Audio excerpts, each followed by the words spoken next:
Hey guys, we're talking about monsters today. How to write them, how to put them in your stories, how to make them scary. Before we get started today, I want you to be the first to know. Drum roll, please.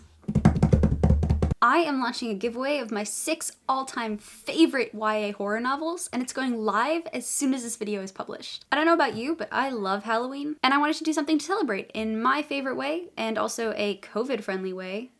Reading. The books I'm giving away are, in no particular order, Rules for Vanishing by Kate Alice Marshall, Harrow Lake by Kat Ellis, A Good Girl's Guide to Murder by Holly Jackson, Sawkill Girls by Claire Legrand, Not Even Bones by Rebecca Schaefer, and Clown in a Cornfield by Adam Caesar. I've read all 6 of these books. I love each of these books. Each one that I'm giving away is a hardcover, and I'm giving them all away in a packet of 6 to one lucky winner. So follow the link in the description for a chance to win all of these books for free. All you have to do is put in your email address, and you will be automatically entered into the contest. The contest closes on November 1st, so make sure that you enter straight away, and the winner will be announced on November 2nd. I'm super excited because these books are amazing, and you should totally enter because then you'll have a chance to have them all in beautiful hardback copies for free. Very exciting. Link in my bio. On to the topic of this week's video, which is writing effective horror monsters. There are a bunch of types of horror. Monster horror is a specific genre of horror that is focused around the threat of a monster. You might be thinking, oh, this sounds like all of horror. It's not. There are a ton of other different types of horror, like slasher horror, body horror, psychological horror, funny horror, situational horror. There's horror centered around serial killers and crime horror. Usually in monster horror, you have one monster. Obviously there are exceptions to this, but usually the story is centered around the threat of one particular monster, and your heroes need to escape it. Examples of monster horror include Frankenstein, Godzilla, Alien, and The Thing. The example that I'm going to talk a lot about in today's video is Stephen King's Cujo. I think this is a very well done monster horror and is the perfect example to use to show you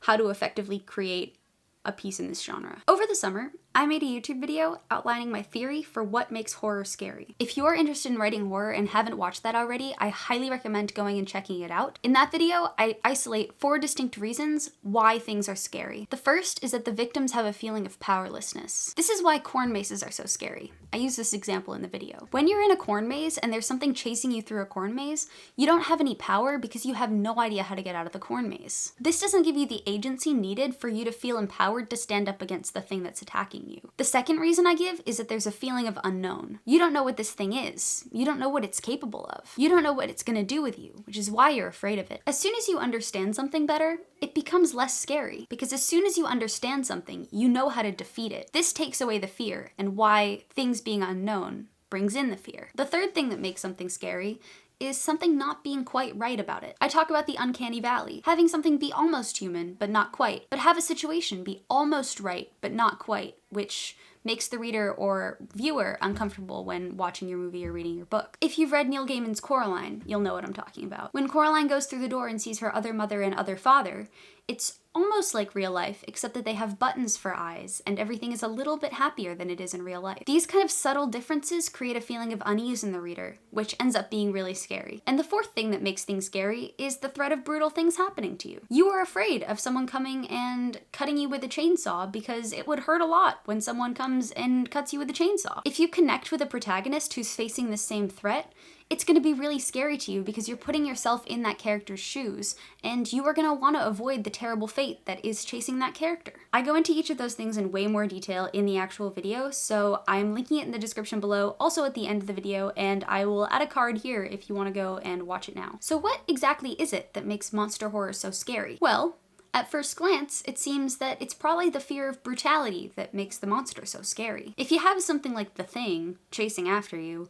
you're probably afraid that some kind of really terrible fate is going to be waiting for you because the thing is the thing, and the thing is scary. This makes sense, but there's more to it than that. If it was just the fear of brutality that was behind it, we would get the same level of fears from the thing that we would from seeing a tiger run after us or getting attacked by a bear. These things are definitely scary if you're on a hike and you're getting chased by a bear, but we don't go to the movie theater to watch tigers attack people or bears attack people in the same way that we go to the movie theater to watch the Thing attack people or the Alien attack people. Unless you're watching The Revenant, I guess. We don't write horror stories about natural creatures because humans have historically dominated the natural world. Yes, we have written horror movies about sharks, But in all of those horror movies, the sharks are hyper aggressive and hyper dangerous, or hyper massive. Gigantic is a better word for that. They're never just normal sharks doing their shark thing. They have to be really scary, beefed up versions of sharks in order for them to be scary. Which is why there's more to monsters than just natural creatures. Stephen King's Cujo tells the story of a family dog who gets bitten by a bat and goes on to kill a bunch of people. Cujo is not just a dog.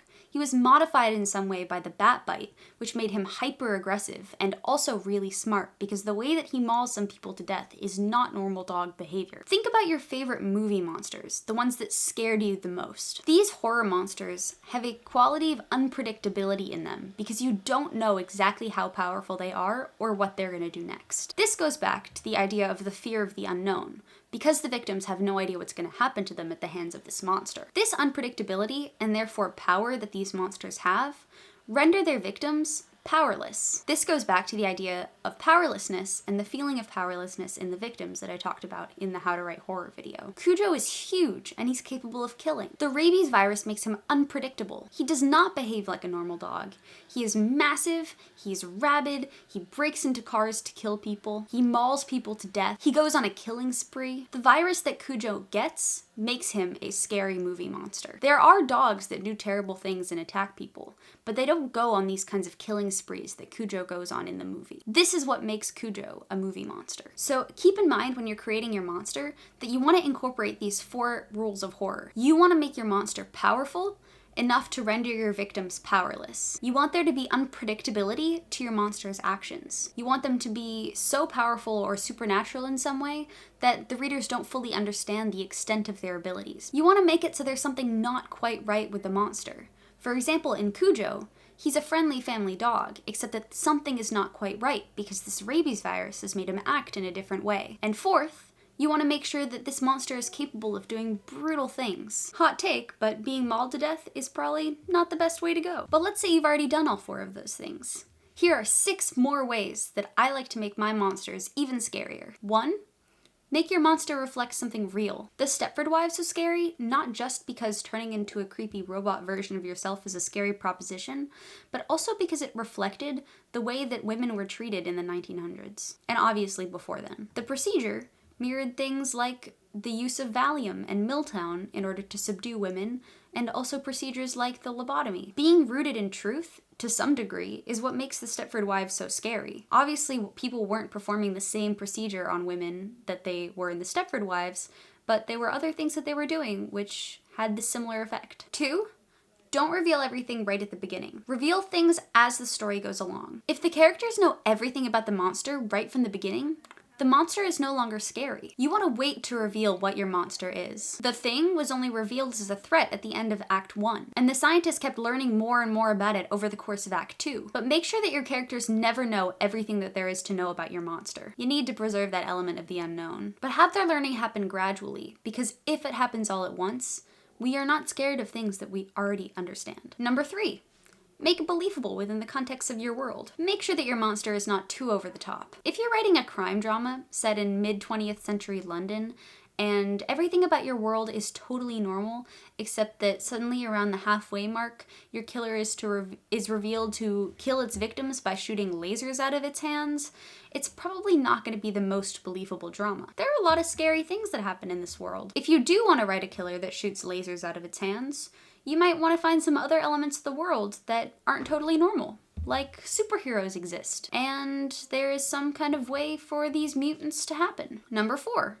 Create a system of logic for your monster. Try not to make your monsters brutal for no reason. Have them target specific people. For example, you can write a serial killer that goes after young female runners. Or you can write a monster like The Thing that goes after people in a specific location, like the base. Limit the scope of the killing in order to fit into the context of your world, which keeps it believable. Reason 5.